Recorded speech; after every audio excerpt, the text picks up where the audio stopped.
Amos, Isaiah, Jeremiah, Hosea, all these guys, and you might be asking, where are the mamas? Where are the prophetesses?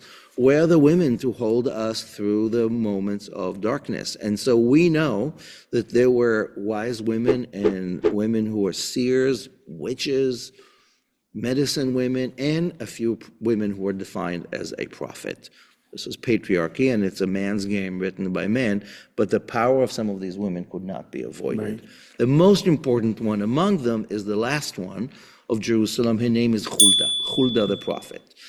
So if you look on your sheets, we are on page 4. There's a far too small chart of the lineage of kings. We'll come back to that at a future session. But source number 9 is a lengthy text that describes the beginning of the end of the house of David, the beginning of the end of the kingdom of Judah in the year 568 BCE. This is the decade leading to it. We're in the book of Kings 22. I'll give you the very quick synopsis, and then we're going to look at one brief text about this prophet named Huldah.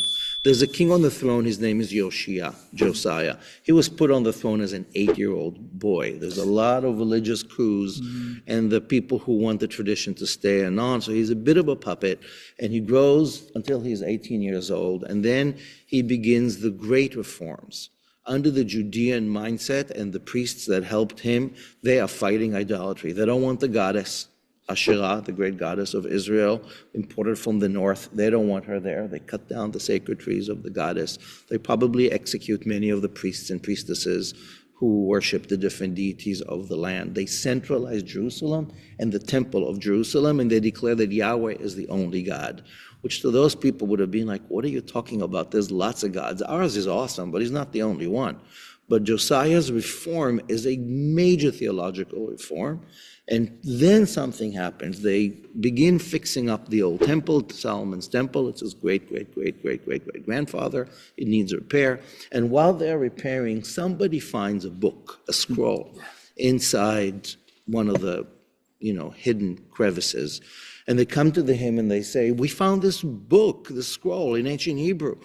And they read it to him. Shaphan, the scribe, is an important guy, reads it to the king. The king rips his clothes and starts to cry and weep and says, these are the words of the ancient prophets that are warning us that if we don't worship one God in one place and do these things, we're all screwed. Everybody, we need to change everything, topple down the temples of the other gods, and let's all repent.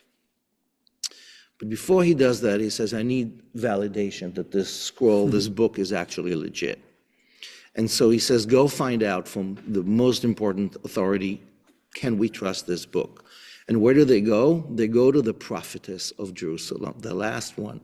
Her name is Huldah. We don't know much about her. Her husband's profession and lineage is mentioned. Hers is not.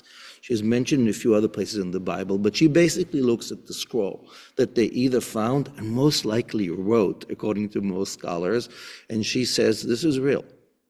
This is legit. And you got to tell the king, you got a lot of work to do to clean this mess up.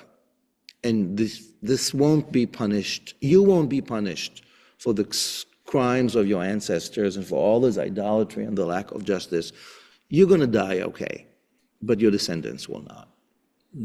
That ends up not being true either. He does die in battle shortly after. But Huldah, the priestess, the prophet, the wise woman, is the last woman in our text to give credence to the text that will become either the Bible or at least the book of Deuteronomy.